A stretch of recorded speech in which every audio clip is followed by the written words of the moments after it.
such a charge, like, I feel like I should be doing something interesting with my life. And I went to this party and I met this guy there who was making a short film, and he was only a year or two older than me, and I understand that perhaps he has different resources at his disposal, but actually, no. We both probably have the same sorts of access to things. And I don't know his story, but I do know my story. And I know that I should strive to do things even if they're difficult. Perhaps it's especially when you should strive to do things. I saw this video. It was a clip from a movie, and this girl says, do something bizarre.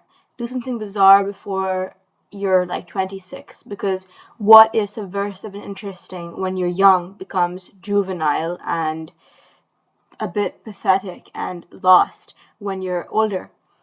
And I think that a lot of the most bizarre decisions I could make right now wouldn't be that bizarre. I think they would be termed by some people as just ambitious or logical conclusions to come to with the resources I have at my disposal, the mind that I have, and the things I want to do. It's not bizarre at all to go on a run right now. It doesn't feel that way. But I've had these moments recently where I'll just be like sitting around and I'll feel really inspired by something, like watching Everything Everywhere All at Once. Finished the movie, didn't like it, but by that point I'd watched enough of it and seen enough good in it to be inspired by it. I felt something similar listening to music the other day.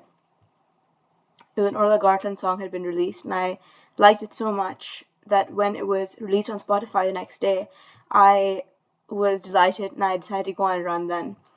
I've been going on runs even though there will be days where I will eat a lot. Like today, I'll tell you what I had. I had 2 jammy pink donuts. I had 2 goo cheesecakes. I had 2 Diet Cokes. I really am eating for 2. And then I had vegetables with an egg. And that was good. But I'm realizing slowly, day by day, that despite the fact that I'm trying not to eat too much, I eat too much. Like, I can't think of a day where I haven't eaten too much. I can't think of a day, except the other day, like 2-3 days ago. I had like broccoli or something, and I don't know, I didn't eat that much that day. And I thought to myself at the end of that day, this is the day, this kind of like meal day, I don't experience very often. And it feels good. So I could tell myself that, oh, I've eaten a lot today and the progress is done, but it's 5 p.m. I want to see if maybe I can go until 5 p.m. tomorrow without eating. And I think that'd be good for me. Without Diet Coke, of course, doesn't count. But yeah, that's what's happening. And I think that I'm not going to be young forever. And I'd like to make something of my time here on Earth while I am feeling this way. I'm interested in the revolution in Iran. I am interested in critical appreciation art like Susan Sontag or John Berger. I am interested in culture. I am interested in beauty. I am interested in being brave. I realized recently, especially during my run last night, that there is this word, right? There's this feeling which I could term as energy, and I think that the way we interpret it is so different. I think some people articulate energy as love. Other people interpret it as God. And these are 2 interpretations that I've dealt with for a long time. When I broke up with my first boyfriend, this energy perhaps was replaced by the word respect. Sustaining purpose was to cultivate self-respect. And recently, what I have felt is the word bravery. It's over there on that pink poster on my softboard. Bravery. That's what energy feels like. If I had to describe what this energy does, how it makes me feel, it makes me feel buzzing. It makes me feel engaged. I feel stimulated. Secondly, I feel at ease. So while my mind and my heart are excited and, my soul is feeling like it's being expressed and it's not being silenced. It feels like acceptance. It feels like forgiveness. It feels very much like hope. It allows hope to happen to me. It allows me to be hopeful. Mitski has this lyric which she says, I have a hope, and though she's blind with no name, she shits where she's supposed to and feeds herself while I'm away. I think that's a really profound lyric, because to me it suggests that hope is something that sustains you even when it has no intellectual evidence or rationalization provided to it. You can be hopeful even though there are no objective reasons in your life why you should be hopeful. Even though there is no evidence, there's no results, you can still choose to be hopeful. Hope can also be, like Mitski says, blind, whereby it does not manifest itself in a way that is perceptible. You don't have a plan. It's not able to articulate itself, let's say, but it still sustains you. And I think that this energy, this hope, love, God, I think all of these things, I think of one example in particular and linking them, because I think it's all one thing. And in this example, what I mean is that when I go on a run, sometimes I get a bit tired and I don't want to push myself, even though I totally could, but I don't push myself.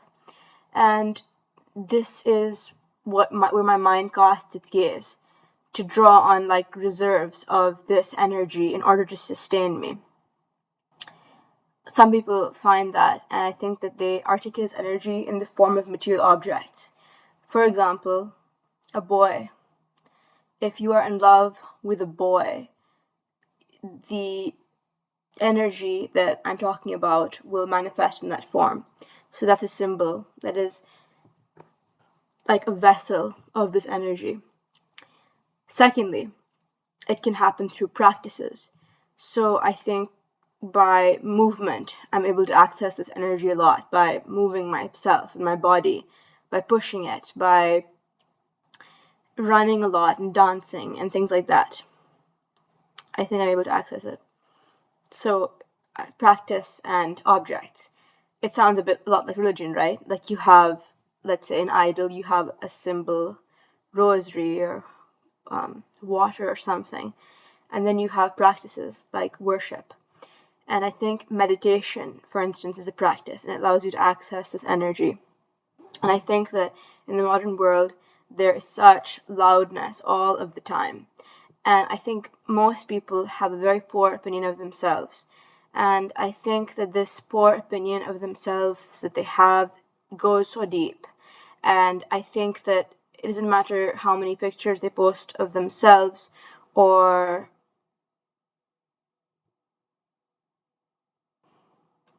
how beautiful they are. I think they feel this way. And maybe this is just like personal to me. I have discovered recently this year that I've been carrying around a lot of shame with me. And I drank alcohol for the first time, and I was sick. So I was sick, and then I also didn't remember much of what I'd said the next day. I do know I'd said things that were unpleasant, things other people perceived to be unpleasant. And I felt my shame completely exercised. I felt that my body physically, it looked smaller. It looked like I hadn't eaten in days, which is, of course, always the desirable condition that a woman would like to find her body in.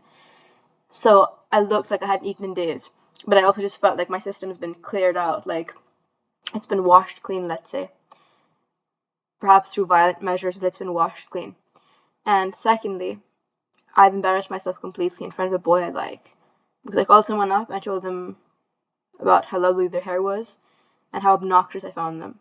And I felt that my shame vanished the next day. I have felt like brief moments of clarity. I had a brief moment where my shame was vanished for a few days. Then recently I've had a few days where I've felt inspired. The past few days I haven't really gone out much except for my walking and my runs. I've basically just stayed in bed all day, thought about people, in a very crude sense. And I've read my book, and I've had my cokes, and I've had my vegetables, and I've gone back to bed. This morning I woke up and I dreamt. I don't remember what the dream was, but it was a vivid dream, and I was well rested, which is not a feeling that I feel normally. I don't normally feel well rested upon waking up. But I'm starting to realize that there is a neuroticism, if that's a word, to my behavior. I don't know what force it is that compels me to not meditate, to not journal, to not be brave, to not go for runs. I don't know what force it is. But when I thought a few days ago about breaking up with this guy I'm seeing, it was such a brave thing to do in my mind. It was a little bit brave. And because of that, it really inspired me. It opened up the world. When I stop seeing a boy, the world just suddenly opens up, it's like I've lost someone, like I grieved an actual loss, like of a family member, someone's died, it feels like. Because the whole world opens up, and suddenly the whole world is so silent. It is so silent. And people go about their business, and I look at the trees, and I look at how the world just keeps going, and how futile that seems. So there's that. But I think that despite these moments of clarity, these moments of being inspired, of feeling my shame exercised, I haven't felt its influence. I haven't been convinced that it's going to sustain me. I feel it slipping slowly day by day. I feel it dwindling. And I think that when you have access to energy like this, whatever this is, you need to really harness it, because it might start up here, but it's going to end up here if you don't cultivate it and give it time. Mary Oliver says that it's like bad, basically, when you have creative impulse or poetic inclination, artistic vision, or something within your heart that's worth expressing, but you do not express it, and you don't value it, you don't give it your time, and you don't give it what it needs, you don't nurture it. Basically, it's a tragedy. And I think that's true. And I want to sustain this thing. If it's a grip that it has over me, it feels liberating. But if it's a grip, I'd like it to keep holding on. And I'd like to keep feeling inspired. And it's not just about hope, though I think hope has a lot to do with it, because this feeling has given me hope in a way that I haven't felt for a while. It's given me hope in a way where I don't have to lie to myself or weave a complex story or give myself visual cues. It is something real that exists inside of me. I have no longer on my walls pictures of things anymore. And I think if today I organize my space, that'll be one step in the positive direction. I'd like to do that. I'm not sure if I brought this up in the video yet, but I'm interested in the Iranian Revolution. And I'm looking at this book I have about Iran over here. I'm thinking about this documentary my sister showed me about Farah Pahlavi, who was the Empress of Iran prior to the 1979 revolution. And Farah Pahlavi seemed like something aesthetically compelling to aspire to as a woman. And now that I've taken all of these images off of my walls, I first had only men. Then I took a lot of the men down. I took down Nietzsche and Pasteur, and I put, beautiful women, intelligent women. I had a bunch of paintings, I think by Renoir, and I had them all on my next to my dressing table, because I was talking to my friend Audrey, and she told me that basically when she thinks of femininity, she doesn't think of it the way I do, which is like makeup and motherhood. She thinks of bravery. And perhaps that was just the liberal propaganda that she has been fed, but that really inspired me. So I decided to put these pictures up because they're aesthetically representative of the way I would like to practice femininity, but they're also microdosing or soft launching femininity as something that is beyond aesthetic evocations.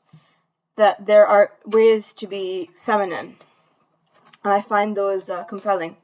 So I'm trying to figure that out.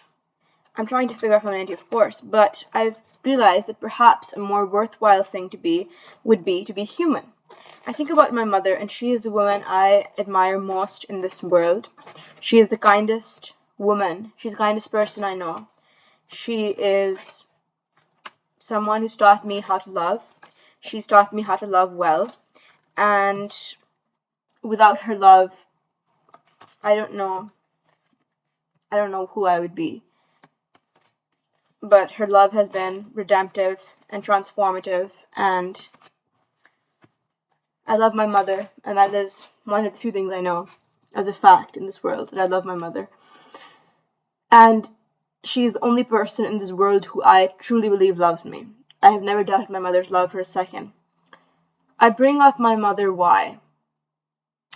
Because she was raised by a man who wanted to raise a person. My grandfather was not interested in raising a girl. He raised a person, and a competent one at that. I suspect that perhaps in his upbringing as well, there is the cultivation of the person rather than the masculine person. Though, of course, I don't think this is completely true because he's very clearly masculine. I think that raising a person is what I would like to do with my children. So if it's something I admire in my parent, and if it's something I hope to pass down to my child, surely that should mean I should practice it, right? I find myself seeing that being a person is very complicated. I think that there is something very non-sexual about it. There's something non-sexual about it perhaps because it gives a woman agency, because a woman is aspiring to be godlike or transcend mankind by being an in-between. You know what I'm saying? Men aspire to be great people. I think men who aspire to be great men do great things because they do not receive the horrible treatment that women do. So the conditions for them to realize ambition are perhaps greater. They're easier. They facilitate being great. And it doesn't speak to an inherent greatness at all. It just speaks to how greatness is able to grow and cultivate itself in an environment that is conducive to it. I think that as a woman, I should stop trying to aspire to be a great man or a great woman. I found myself aspiring to be a great man in romantic dealings with men. I try to think as selfishly as they do and to sort of push myself when I'm working out and stop thinking of myself as a girl and to be stoic and to take charge of my life and take personal responsibility. As a woman, I derive a lot of my meaning through more superficial measures like feeling beautiful or healing another person and things like that. There are dubious measures in comparison to the men thing. Because when I aspire to be a Joan Didion, let's say, or Susan Sontag, I'm aspiring to something in a very vain sense.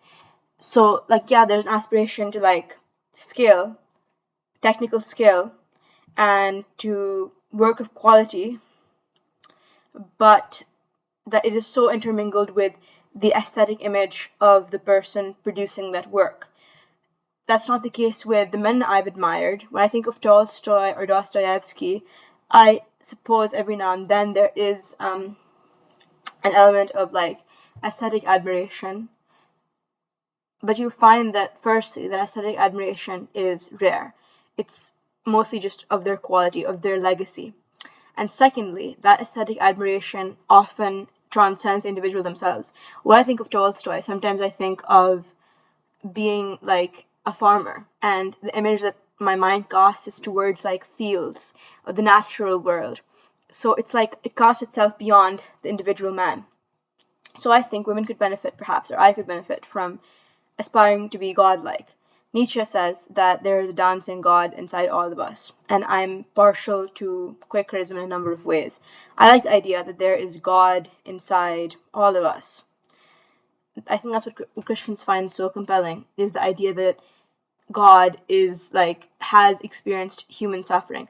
I personally don't find myself particularly moved by that, because I like how in other Abrahamic religions like Islam, the dynamic between God and human, and if we are to take that dynamic and express it in terms of parent and child.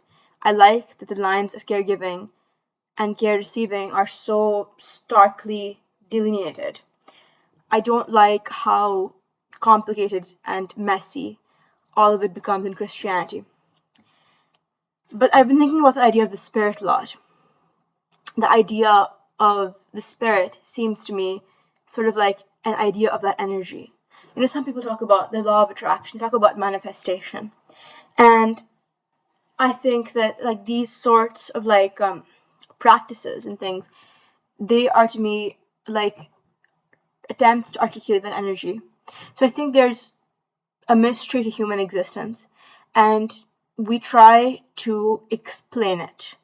We try to explain it, so we express that mystery and that appreciation of profound beauty through intellectual pursuits, romantic attachments, etc.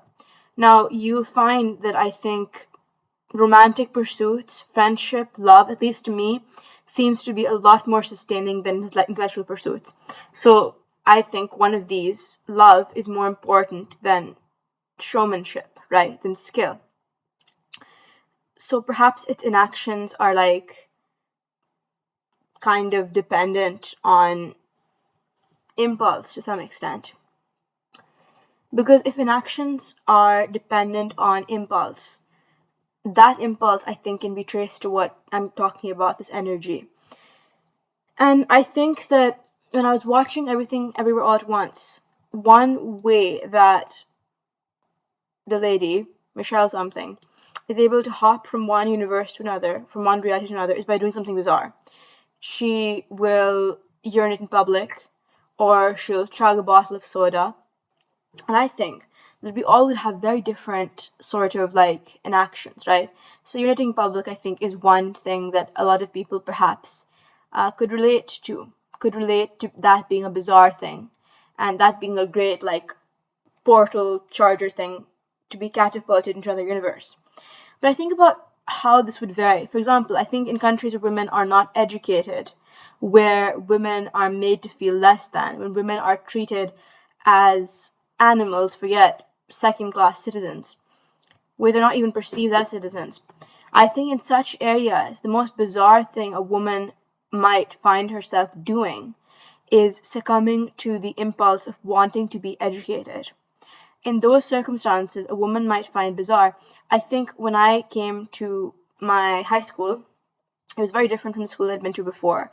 And it was very conservative, and it had children from different financial means. Previously, the schools I'd been to were full of children whose parents all came from a particular common social and economic background. And at this school, that was not the case. There were all sorts of kids there. And there was a deprivation of cultural capital generally. So I would say that in that school, what I encountered was that for someone to apply to like England or America was a slightly bizarre proposition. So they might be able to cast their dreams onto like Turkey or like, LUMS, which is the number one university in Pakistan. But they would not cast their ambition, they wouldn't cast their eyes on other seas like that far, right? To do so would be a little bit bizarre. And I suspect a lot of these people could have actually, let's say out of these thousands, if one person I think could have ended up studying in England, or got the funds to go to a place, or to end up in a bizarre situation from their perspective, they totally could have. Like, the whole idea of when you reach for the stars, when you reach for when the sky's the limit, you land among the stars, or vice versa, or the clouds or something, that. And I think that we all could do with being a little bit more bizarre. Because I think of the suffragettes, and I think of the revolutionaries in Iran, perhaps. I think of Yasin Malik, a Kashmiri freedom fighter. And I think of Helen Keller, and I think of all these people who found themselves in a society which they did not accept, and they were brave enough to reject its inactions. They were brave enough not to settle for mediocrity. Like when Virginia Woolf rejected certain, norms and things. And she killed herself, so maybe she's not the most optimistic example. But when Virginia Woolf decided to reject certain norms, when a lot of women decided to reject romantic attachments that would come at the cost of their selves, I think they were doing something very, very brave. And I think that there was satisfaction they derived too from it, because they could have their souls, like, they could be at peace with themselves. At night, I think they could fall asleep, and I think that upon waking they could dream. And I think that these sorts of things, having your soul at ease, to have desire within you, even if it's not realized, just desire, and to know that you're being brave, even if no one else says it to you, I think these are all things that perhaps we sacrifice in the everyday a lot. I think that, at least for me personally, I found myself sort of like compromising on a lot of things that really matter to me, like a lot of ideals that I espouse, because I think that to forfeit such values, if I were to forfeit such values, I would be a lot more for the sacrifice. So I find myself in situations often when I'm talking to a guy where I will be very quiet, very cool, very detached, almost severe. And I'll pepper in with this sort of like flirtation or humor. And I think about that girl, and my best friend, described this to me as being a cool girl. And I think that the other person doesn't really know who I am, and it protects me, of course, but it also like denies who I am at a fundamental level. I've realized that withholding is not the worst thing. Not being very excited or loud or whatever, I think that it's good when I don't do that. And I think part of it is because expressing yourself in that manner to me is a bit childish. It's a bit juvenile to always be like laughing and all of that. I think it's a bit juvenile because I think it's so attention seeking. And I think that if you have ideas of quality, you should express them in the best way that you can. So, without profanity, often, with kindness, and perhaps express those ideas to people who are capable of understanding. Like, don't speak to audiences who aren't really listening to you, because you deserve to be heard. You deserve to be considered. You deserve to have your ideas engaged with. And I find that if I were to go into a situation laughing or whatever, my ideas would not be engaged with. And this is like, I'm seeing this in Pakistan, I saw this here in England too, that like a lot of the time, certain boys would just be severe. And I thought this was just like a deficiency in the male race. But I met this guy recently, and I thought, well, he asked me out, and we went for coffee. I got tea, I think. But we went for coffee, and I saw in him, like, honor a little bit. I saw in him bravery, or maybe none of these things. I think I just saw someone who was joyful and hardworking, and that's noble to me. He didn't seem to be threatened by my intelligence. He had a curiosity to him. He had the same curiosity to him that I have myself, to the world. Like, he was operating under the supposition that perhaps the other person knows more than himself. And a lot of the time, boys get threatened. The guy I was seeing in the first term of college would get threatened. He'd say, I think you're mischaracterizing what I'm saying, or he'd laugh. He'd find it absurd that I wanted to redesign the curriculum. I mean, what does Nietzsche say? Like, those who could not, and those who were dancing were thought to be mad by those who could not hear the music. I think that the creation of music that like moves you like that is very special, and I think that you're able to bring it about. The whole idea of action breeds impulse. You're able to bring about that music when you stop caring what other people are dancing to. I know that at the conservative society I'll go there, and a lot of the time I find myself, especially if I'm not feeling very good about myself, I feel overweight, or I feel like I should not be there, or I feel inferior because of my nationality, I find that I really care what certain people think. So I'll know that they hate Muslims, or they support Israel, or they have other morally objectionable views in my eyes that usually indicate that a person, in my eyes, has not thought deeply and is leading from a place of unkindness. Um, I think these people tend to be unkind, even if I don't think so. Like people who I think are, xenophobic.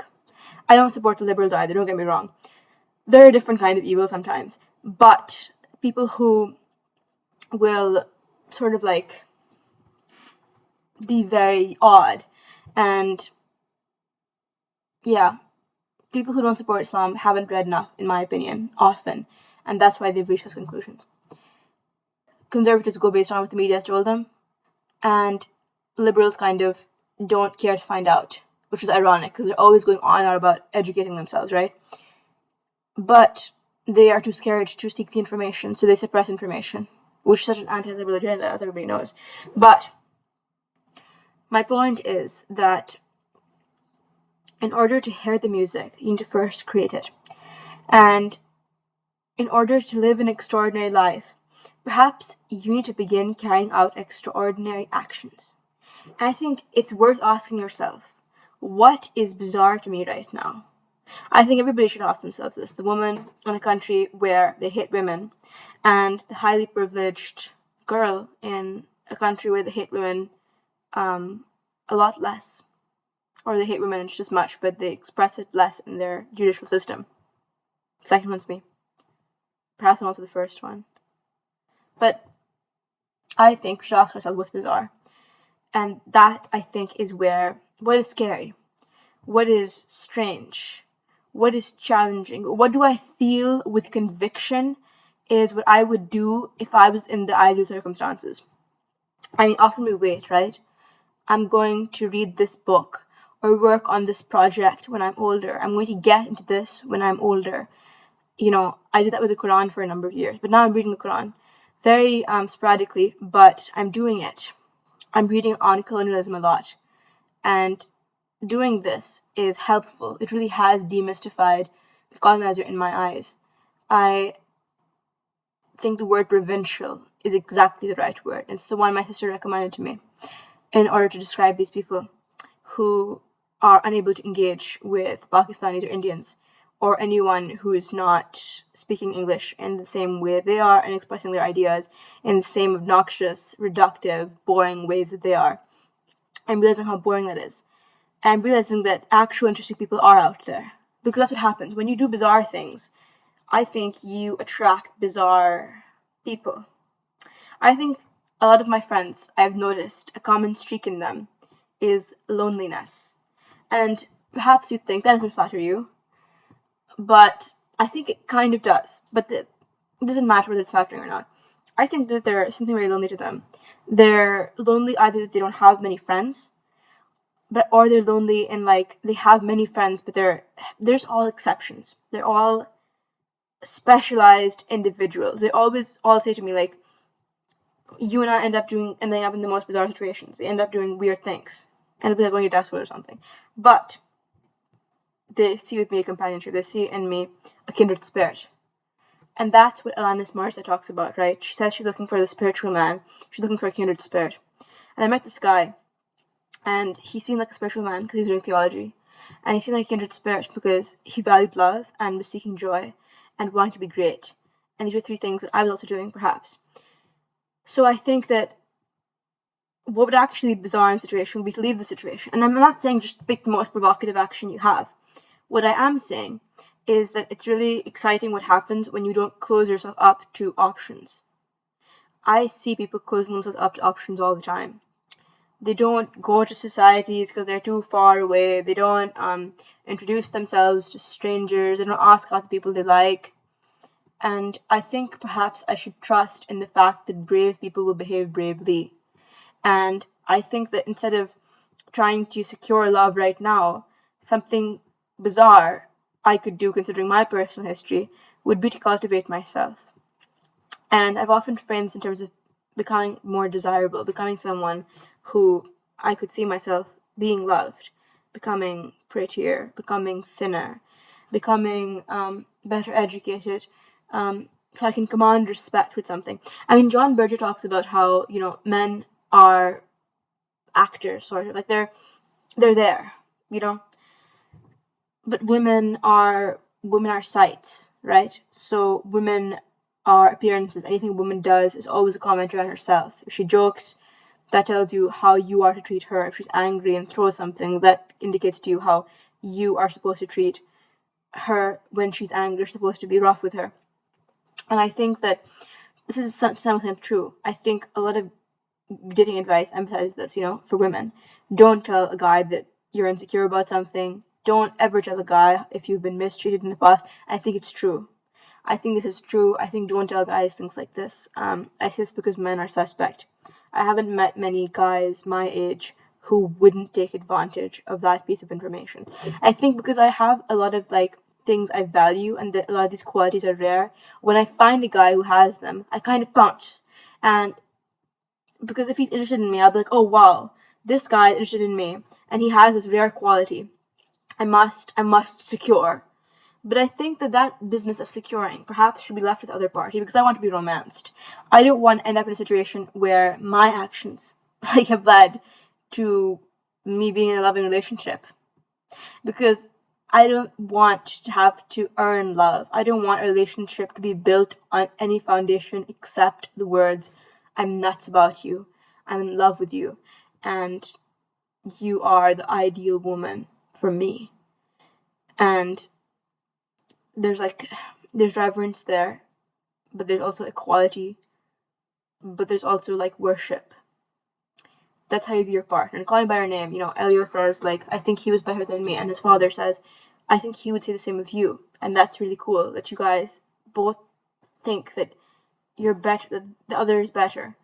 And I thought about that. I think you should be in a relationship with someone who is better than you, someone who you perceive, someone you really admire, someone you respect, someone you love, yes, but someone whose actions convey to you that they are that they are to be admired, perhaps not widely or universally, but by you and what you value, and perhaps what you value you will see as the universal. I don't know if you think it's a life philosophy or you think your personal conclusions are always universal conclusions. Then yeah, which I kind of believe, sort of. So if you find someone like that, I think that you will see those qualities within them. And I think in the interim, before you encounter a person like this, because it becomes an idea about statistical inevitability, right? You start thinking, oh, there are 4 people out there in the world who could make me feel the way I'd like to feel, or there are 4 people in the world I could connect with. Because you start thinking of it in terms of a quota, looks should come with the kindness, should come with this, should come with that, should come with these 4 special qualities. Or maybe you only have I just need these 2 qualities, but you think that it's rare. And I've recently been thinking, to kind of bring it back to the whole energy thing, I think that when you stay in difficult situations, you signal to the universe, let's say it's a very grand claim, isn't it? But you signal to something, to God, to the universe, the environment, that this is not something I'm worthy of, That's what you do. And, I think that that's not true. I think I am worthy of abundance. And you need to kind of get out of what that one guy on TikTok says, that poverty mindset. Because I think that if I were to break up with this guy, I think I signal to the universe that, I am ready to receive abundant, love. That I don't want that. And I've said no to that. And I do know what I want. And that I will receive it. Because I think that abundance is something that you are given when you renounce scarcity. When you renounce the crumbs of someone's affections, you allow yourself to receive love. You open yourself up to not just to attracting the right people who will love you. I don't know the science behind that. I'm not really convinced of this. But I do think that love does flow in. And it comes in from inside you. Because when I told myself, I think I'm going to break up with this guy, it felt very brave. And secondly, I felt something rush inside me. Over the course of the next few days, I planned out what I'm going to say to him and when I'm going to say it. I found myself feeling a little bit reassured because my personal bank account of promises was like I was bankrupt a little bit.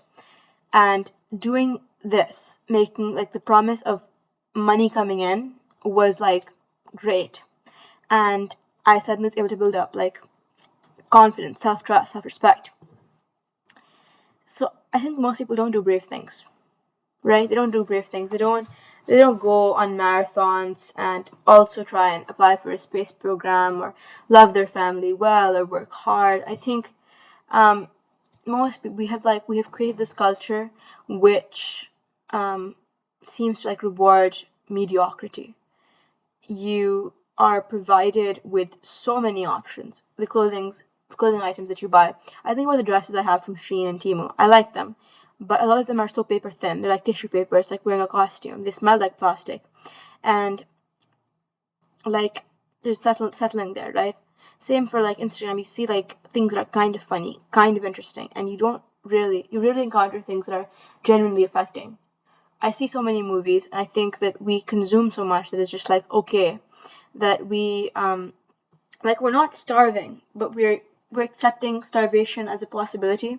We're accepting when we open on Instagram that perhaps we'll find nothing that's interesting or good. Perhaps nothing that we will encounter in that space will nourish us or will be good for us, but we choose to spend hours doing that. And I think that culture of mediocrity prevents you from being bizarre. And I have this video on my channel where I talk about like you need to do extraordinary things in order to yield extraordinary results. And I think that it's hard to like sustain it.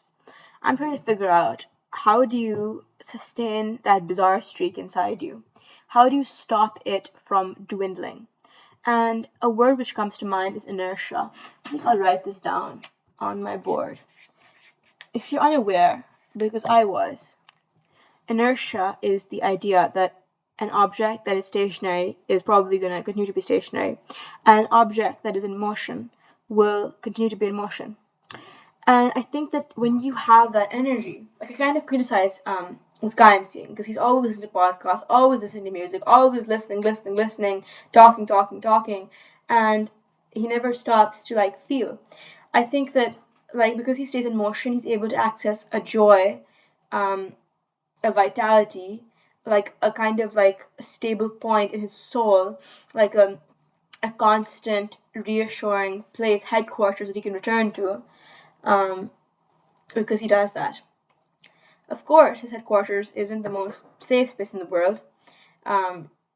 It's like he can still hear the banging of like the people trying to break in, and sometimes a knife comes through the door because it's not very well fortified, but it's headquarters nonetheless. And I was thinking about the idea of like home, right?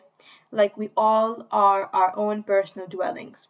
And when we don't have a light inside of us, when we don't have the light on inside our own home, it's just a house and there's no light inside, which tells us there's someone inside and there's warmth and familiarity and acceptance, then we search for that light in like a flickering kind of sense in like, we chase it through relationships and drugs and stuff. So I was thinking about this guy and I think that like the fact that he stays in motion is a good thing. I think that inertia is important. You should stay in motion. But I think it's also worth asking yourself, like, what motions are you taking? Because you think about it, there are people who do 9 to 5 jobs, who go on a walk in the office, who kind of go on like clockwork. So wouldn't these people be the most fulfilled because they're always acting? I think, well, they're not fulfilled, clearly, so it's not working for them. I'm thinking about what does energize me. Ever since coming to college, I've really been adding to this like list every now and then, start a new list and create like a new one, throw the old one out. And ideas like what is medicinal? I think about drinking coffee, I think about the music of Adrian Lenker. I'll probably make a video about this. But the idea is that like there are certain things that make me feel good and that like coffee for instance definitely acts as an antidepressant. I have such energy and it's like creative fuel for me. I think that reading books has a similar impact. And I'm trying to do that. I'm trying to watch movies and read books. This is how I used to understand the world once upon a time, right? When I was 14 or 15, this is what I had. This is all I had, it felt like. Books and movies. It was the most important thing. And I was able to frame my life in terms of a narrative. When I'd watch a video essay and they'd say that, we see this girl, the movie has a message of hope. We see this girl reject men and choose herself, and like this is a story that's aspirational. I felt inspired. I could see my life unfolding as a narrative. But I think what's happening is that as I get used to life here, it becomes increasingly difficult to view my life as a narrative, especially as big picture moments like being kissed or drinking. They become common, they become normal. They are no longer as sensational or impossible as they once felt. When I was younger, certain situations, sexually for instance, felt like, oh, that's never going to happen to me. Or I think of my boyfriend, he was insecure, my first boyfriend, and he said to me, oh, I thought I'd never get a girlfriend. And I thought my mother would marry me off to someone, and I was like 50. And that was an absurd proposition to me, because I think statistically, being the kind of person he was, he probably meet a girl and as mediocre as himself, and at the time I didn't think. At the time I thought, okay, well, he doesn't see how great he is. But like, that narrative is important, right? And I think that what is required here then is paying attention and working hard. Because the guy I'm currently seeing, he is working hard, right? He is listening to the podcasts, he's doing the difficult work, he is reading the book. But I don't think he's doing really difficult work. The difficult work of expressing like negative emotions, of dealing with pain, I feel that's absent in him. Perhaps I don't know him very well, so he is doing that in his way. But I think that there is like a lot of work being done, no attention being paid. I think he could do with meditation. I think he could do with stopping his smoking and his drinking. I think he could do with silences, things like this a lot. I think that he's distracting himself from the business of living. And I'm thinking you shouldn't do that. I'm thinking that, like, I think it's good to be in silence. I think if you reject silence and grief, eventually you will no longer be able to distract yourself from it. And it will have morphed in your, like, as you close your eyes to it, it transforms into something else. Something that's even more difficult to deal with, because it's gotten, like, it's generated its powers over and over again, because you, like, every time you just said, I'm not going to look at that, I'm not going to look at my pain, I think it just intensified. It gained ground. It became stronger and stronger and stronger. While every time you never even tried attempting to like deal with it. So you, like, whatever tools you had developed in your life, they're perhaps not even equipped anymore. They're not sharp tools, they're blunt. So they can't defeat this like dragon, this monster of your pain. I don't think it's helpful to just see your pain as a monster. I think it helps to like see your pain as a child, see your pain as something to be held, something that isn't just like, it's not about vanquishing the pain. It's about perhaps like if that, maybe that knife doesn't have to be like it doesn't have to be a weapon. Perhaps it could be a scalpel or a surgical tool, if that helps. And I think that's important, because I think you need to deal with your pain. I think you need to live a life where you deal with these things regularly. Otherwise, you end up in a situation where you lose someone or something happens and you can't listen to music, right? When that pain is so loud, the distractions, I think, the pain either is heard through the distractions because it's that loud, or you kind of like, the distractions cease to numb, or the distractions basically are no longer an option anymore. Perhaps they were the distraction. For me, that was the case when I was younger. It wasn't drugs, it was people that I'd be addicted to. And when the person vanishes, then you don't have a coping mechanism anymore. You don't have this like energy that you can cast onto anymore. So you have this free-flowing energy. I think it becomes a bit of a burden, because that energy, when it's not like dealt with properly, becomes apathy. It becomes resentment. It's like all that drainage goes somewhere inside your body and your soul, and it becomes like it's not been managed properly. I think a few practices like exercise and journaling and gratitude, I think, deal with that excess energy and mechanize it into like power. Now, of course, it sounds a bit transactional and instrumental, doesn't it? Like, oh, everything that you're given, you should turn into good. Perhaps you can just feel pain and it serves no purpose. I think that maybe that's true. But I'm not advocating for mechanizing everything, I guess. What I am advocating for, it seems to be the case, is that you should do bizarre things. You should, do brave things. You should exercise more than your goal.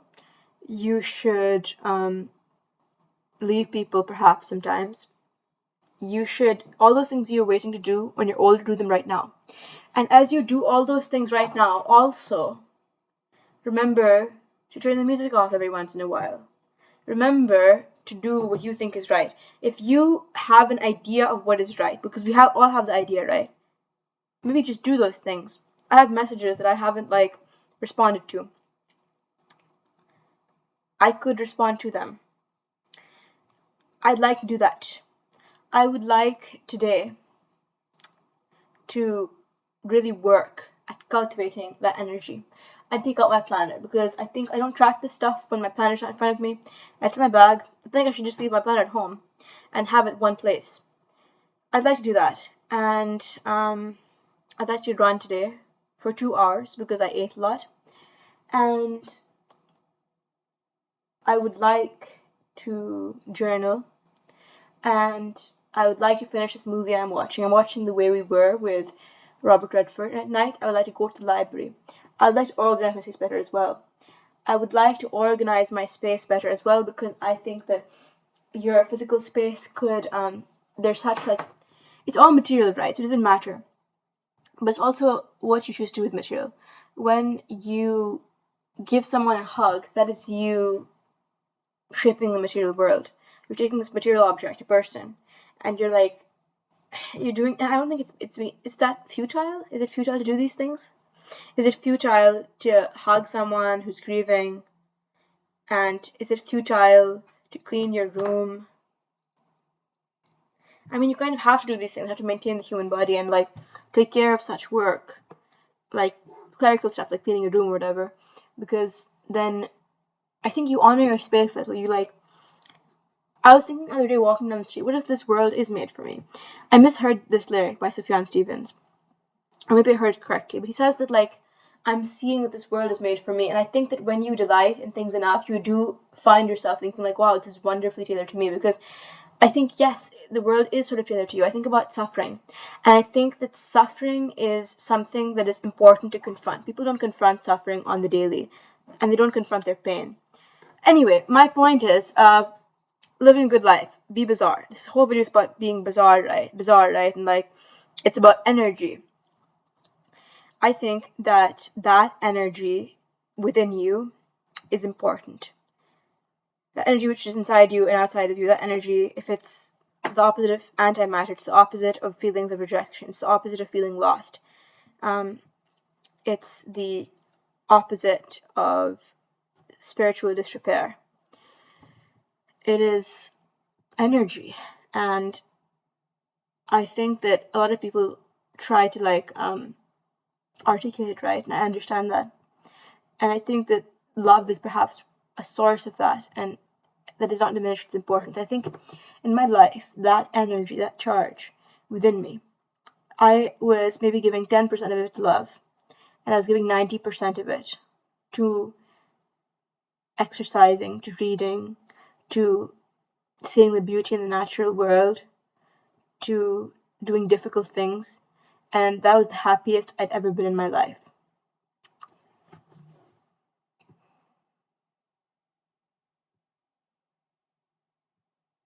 Women are often taught, you have the energy, give it away. You're gonna die, give it away right now. And I don't think you should be stingy, but I think you should be careful. Not because it's finite, but because our time on earth is finite. So even if you have an infinite resource, does it matter if time is finite? If you have infinite love, does it matter that you only have 3 days to express it? That means all 3 days, all 48 plus 24 is 48 plus 24 is 2. 72 hours. All 72 hours will be spent completely expressing love, let's say. But I think that the ability to express it in the medium of time dwindles when you do not cultivate energy, when you reject grief, when you don't meditate, when you don't move, when you don't do these things, then your ability to express that energy goes down, down, down. So,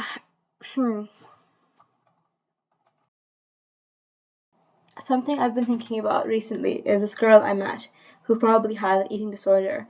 And when I went on her Instagram page, she had all these like interesting things. Like she had things that weren't just like, and of course there was obvious stuff like pictures of her thighs.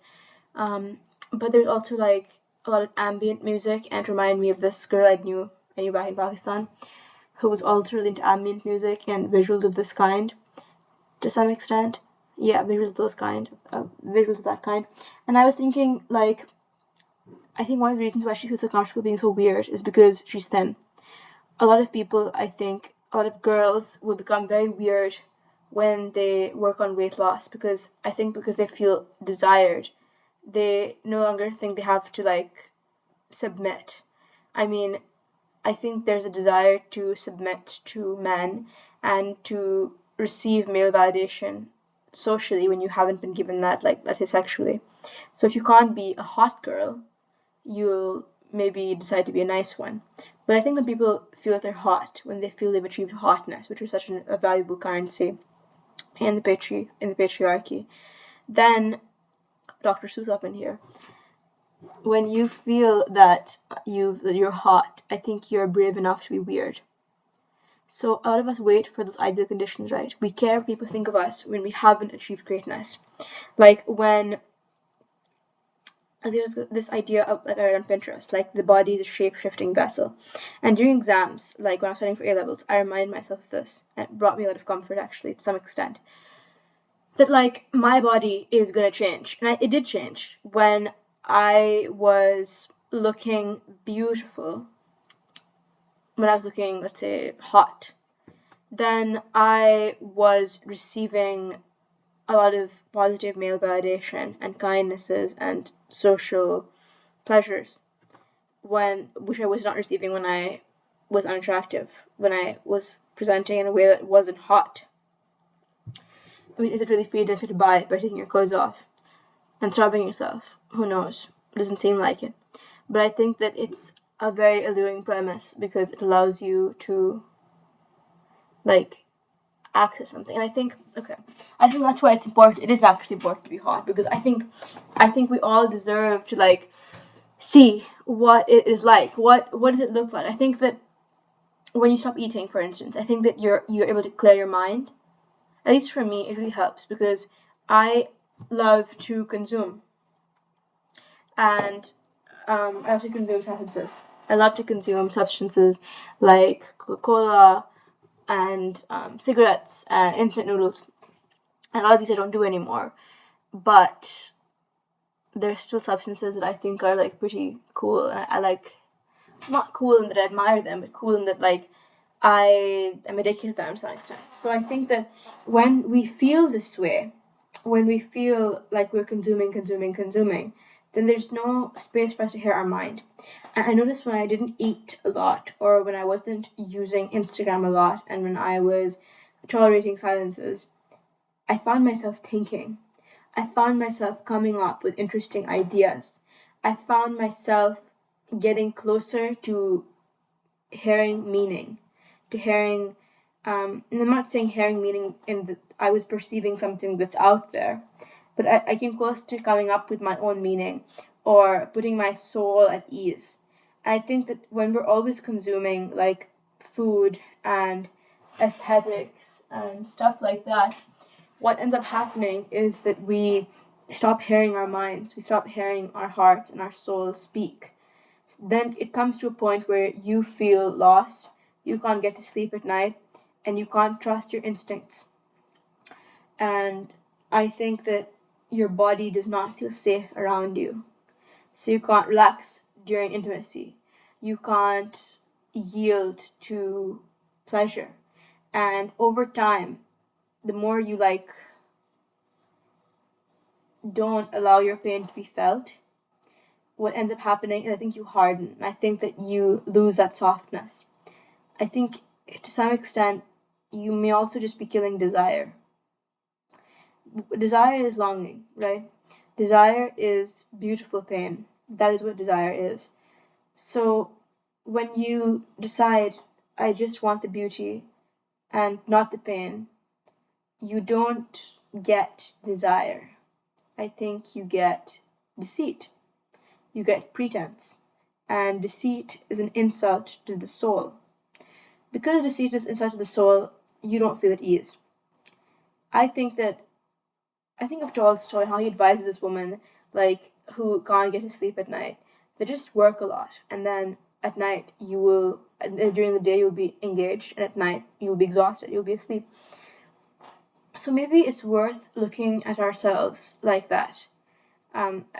There's a mind, so read books, watch movies, think about things, talk to others.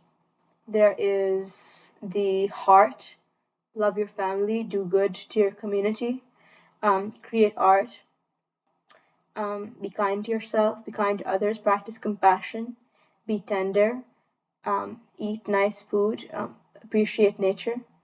There is the soul, read the Quran, let's say, read ways of philosophers, read and confront suffering. I think read the Quran, but it sounds like that's a very specific endorsement of a particular culture. And a lot of the things I'm talking about are I'm dealing in generalities, right? I'm dealing in universalism. So, but the Quran seems like a very charged book. It's intrinsic to a particular people, culture, etc., time period, etc., etc. But when I say the Quran, I think it's just an example of me confronting suffering, because I have not tried the Quran for so many years. I've not made the effort to engage with God. And now that I'm finding that voice inside me is worried and finds existence absurd. Is okay, it's quiet. Or it's getting quieter.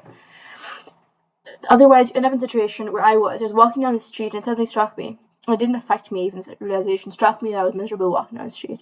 It struck me that when I walk down the street, I'm often feeling miserable and feeling lost. And that moments of feeling happy are rare. Moments of real laughter are rare. And I think that when you do these things, well, in the interim, it's rather sustaining, right? When I'm engaging with God, there's a whole journey ahead of me. And when I engage with that journey, I find myself being in this situation where desire begins to maybe cultivate itself and I feel stimulated perhaps. But what is the destination? What destination for a lot of us is love, right? It's love. It's to be well known by people. And I think that's how people want to get into Oxford or Cambridge. I mean, I want to get in there because I think I will be surrounded by interesting people. But why do I want to be surrounded by interesting people? Because I perhaps don't feel enough. So the idea is that all we do in this world, we do it for love. Why do we want love? Because love is one of the most powerful articulations of energy, perhaps. Why is love so important? Why is love more compelling than intellectual stimulation? Why is love perhaps more compelling than sexual engagement? Why is love like this? Perhaps love is like this because it has many different kinds of worship, many different kinds of objects. It has many different kinds. It's very dynamic. You play the role of parent, let's say, and stuff. And that's why I think you shouldn't settle. Because when you settle for some guy who's second rate, right now, what's just a little bit obnoxious on the surface could manifest into something deeply, deeply horrible. And then you'd be in a relationship with that man, which would not be desirable. So we chase love. But I've found that I can do without with romance. When I was 17, I spent that year happiest I've ever been. and I was like very focused on self cultivation. And the aim of self cultivation wasn't to make myself more lovable, it was self cultivation because I was all that's left. So it was a survival instinct, right? I was no longer with my boyfriend, and he was everything. And now I felt I had nothing. So I had nothing but myself. So I had to cultivate myself, right? I had to rely only on myself. And I was very, very happy. And I think that that was perhaps why did that work? I think because I was giving love to myself. We find it very difficult, I think, to fathom the idea that we can give love to ourselves because we don't love ourselves, right? Like, why do we feed ourselves or why do we clean ourselves? We do this to survive. And you might think, okay, well, then you don't like yourself. But I think, well, that's why we love other people as well, perhaps. I mean, I don't know, like, perhaps it's almost like we are alive because we love them. Like, maybe that's just how love has felt in the past to me, but I think that that idea, well, it's interesting, right? I was thinking about it. Like, do we do good to ourselves because then there's a difference. Some people will do just the bare minimum for themselves. They'll only eat as little as they possibly need, or they will be very, very like gluttonous and try to give themselves everything. And I think that, I mean, what is the goal here? Is the goal here to mechanize all aspects of the human thing? I talked about the mind, the soul, and the heart. The mind, the heart, and the soul. And I said that there are activities that can stimulate all and that nourish all. But what is the ultimate goal? When you nurture all of these things, what is the goal? If the goal isn't to get a fancy degree or to receive love, then why do we do these things? Why nurture all these different aspects of ourselves? I mean, they make life bearable, they make life pleasurable, they make life meaningful. When you see a tree and you're moved by it, it's meaningful. I haven't looked at a tree and been moved by it in a long time. But when I was 17, looking at a natural scene, seeing its beauty, or having someone be kind to me could reduce me to tears. I was so moved by the beauty I saw. And I was able to see that beauty perhaps because there was a killing, right? There was a death. I'd lost my boyfriend. I'd lost so much, it felt like. So I suddenly found myself having such real estate where beauty was able to rush in. And that's not always the case, like sometimes people lose things and beauty doesn't rush in. They destroy themselves. How was I able to do that and they weren't? Because love, perhaps? I don't know. My mother's loved me. She's raised me to be hopeful and hardworking. So I was able to usher love in, even though it was very difficult to do so. What kept me going then? Well, hope for the future. And I had to survive. So we do things so that we may be alive in the present moment and that the next moment might be better. That just sounds like hedonism, doesn't it? It sounds like pleasure seeking. What is the nobility in that? What is the point of that? Why do we do things? And I mean, I think that's why I'm advocating for doing something bizarre. Because when you do something bizarre, I think it kind of challenges the absurdism, right? When do I feel meaning? I feel meaning when I'm laughing, right? I feel meaning when I'm laughing. I feel meaning when I'm moved, when I'm crying. I feel meaning when I love someone. These things feel meaningful. So do we do these things just because they feel good? But what's the point? What's the point of, like, I know the point mechanically. It would make my life I'd be happier. But why should I be happier, Like, what is the point? It feels good for me personally. But it's so futile. It's so futile that I'm happy. It feels like. I mean, would I say the same of my sister? It's futile if she's happy? I'm inclined towards no. I want my sister to be happy. Because I want her spirit to be satisfied. Why? Because I love her, but why should her spirit be satisfied? If her spirit is satisfied,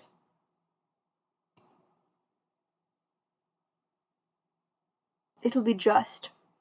It'll be the right thing to do, maybe. So is that what it's for? Goodness?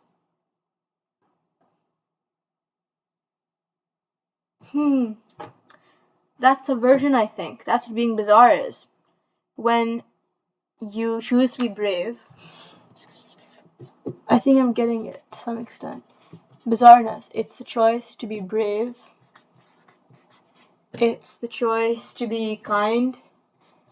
It's the choice. It's like to look at difficult circumstances and then, kind of say to the universe's absurdism, the universe's futility, and be like, I reject it. I reject you.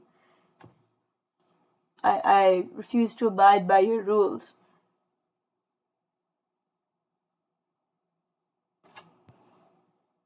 People live to die, right? They live to die. And why do they do the living? Bravery. Bravery subverts the system because you're saying, I'm not going to abide by your norms. It's so, maybe it's suffering. In order to be both brave and kind, you have to encounter suffering. True bravery is maybe something that's you don't want to do. Bravery's not easy. If it's easy, it's not bravery, maybe. Is that the case? People who are very good practice at being brave. Does it cease to be brave if it's easy to do? Then what's brave about it? That's just logical. No, I think you need to do it. It has to be difficult in order for you to be brave.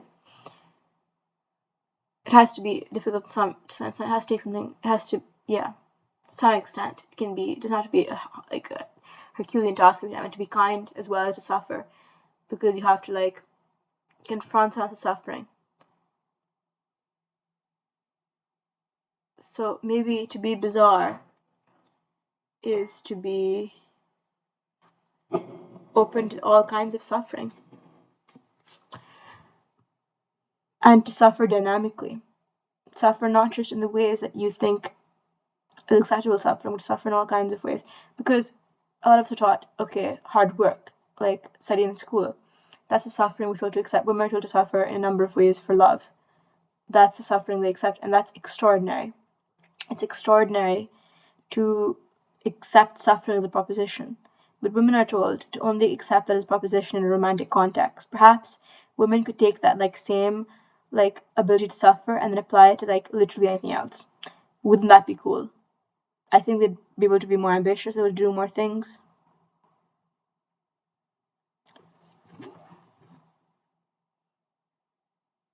What is the point of being happy? But I'm just trying to understand this because I'm so confused. What is the point of any of this? I'm so lost. And I don't feel lost in the way where I'm not getting things done. But I'm confused. What is this for? Is the meaning in the attempt? I think I'll keep attempting and get back to you. It's still a startling question. But I think if I continue reading the Quran and I practice bravery and kindness, perhaps I'll come to a conclusion. Because when I've confronted suffering, life has felt more meaningful and it hasn't felt so absurd. It hasn't felt like it doesn't make sense. I truly mean that. I don't recall sensation as much, but there was no pretending there. There was no pretending I'd found meaning. It was like, nature is beautiful. So it's getting to that point, maybe.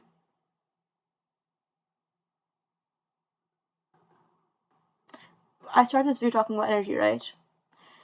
And then I talked about being bizarre. Maybe why I was focusing on energy is because that's what we are on this planet. All these people are. I think there are definitely realms out there that are not perceptible to the human eye. We have I think I said this before, we have 5 senses open to us out of 50. So probably just all of this just one sense, the human sense. But there are all these realms that are not perceptible to us, and I think people sometimes experience miracles. And I think people sometimes have experiences they can't make sense of. And that's where religion comes in. It's an articulation of those experiences that can't be understood. It's like a celebration, perhaps, of confusion. Oh, is that how it is?